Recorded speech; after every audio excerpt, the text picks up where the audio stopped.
नमस्कार। खबरों की परख आपका मंच में आप सभी का स्वागत है। 24 सितंबर को लेह लद्दाख में जिस तरह से हिंसा भड़की और सरकार ने कार्रवाई करते हुए प्रसिद्ध पर्यावरणविद सोनम वांगचुक को गिरफ्तार कर लिया, इससे लोगों में काफी निराशा भी छा गई और कई तरह के सवाल भी लोगों के जेहन में आने लगे। कुछ इसे अच्छा बता रहे हैं तो कुछ इसे सरकार की तानाशाही करार दे रहे हैं। सरकार और प्रदर्शनकारियों के अपने अपने मत हैं।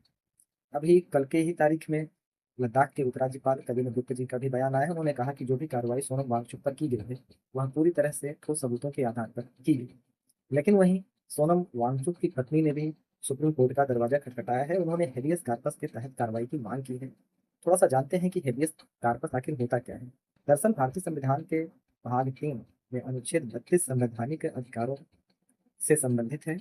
यह संवैधानिक अधिकारों के उपचार को दर्शाता है, जिसमें यदि किसी व्यक्ति के मूल अधिकारों का हनन होता है तो वह निदान प्राप्त करने के लिए अनुच्छेद 226 के तहत संबंधित राज्य के हाईकोर्ट या 32 के तहत सीधे सर्वोच्च न्यायालय में अपनी बात को रख सकता है और वहां निदान प्राप्त कर सकता है।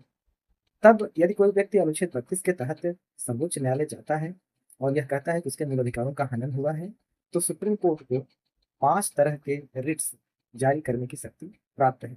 उसी में से एक रिट है हेवियस कार्पस, जिसे बंदी प्रत्यक्षीकरण कहा जाता है। इसमें सर्वोच्च न्यायालय सरकार से पूछती है या संबंधित व्यक्ति या विभाग को पूछती है कि आपने जिसे गिरफ्तार किया है उसका आधार क्या है, और उसे सशरीर कोर्ट में पेश करने का आदेश भी देती है। तो उसी के तहत सोनम वांगचुक की पत्नी सर्वोच्च न्यायालय गई है।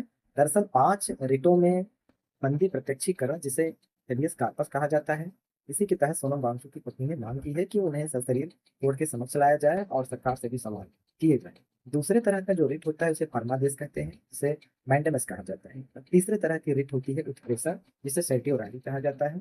और चौथे तरह की रिट होती है अधिकार परीक्षा, जिसे क्यों वारंटो कहते हैं। और 5वें तरह की रिट होती है प्रतिशोध, जिसे प्रोहिबिशन कहा जाता है। हम इन सब पर चर्चा अपने अगले अंक में करेंगे, जिसका लिंक इस वीडियो के डिस्क्रिप्शन में मैं दे दे रहा हूँ। आप वहां से जाकर के भी देख सकते हैं। इस चैनल को आप सब्सक्राइब करिए, आप सबका सपोर्ट मिलता रहेगा तो हम इस तरह की जानकारी खबरों से संबंधित कर करके लाते रहेंगे। आप सबका बहुत बहुत धन्यवाद।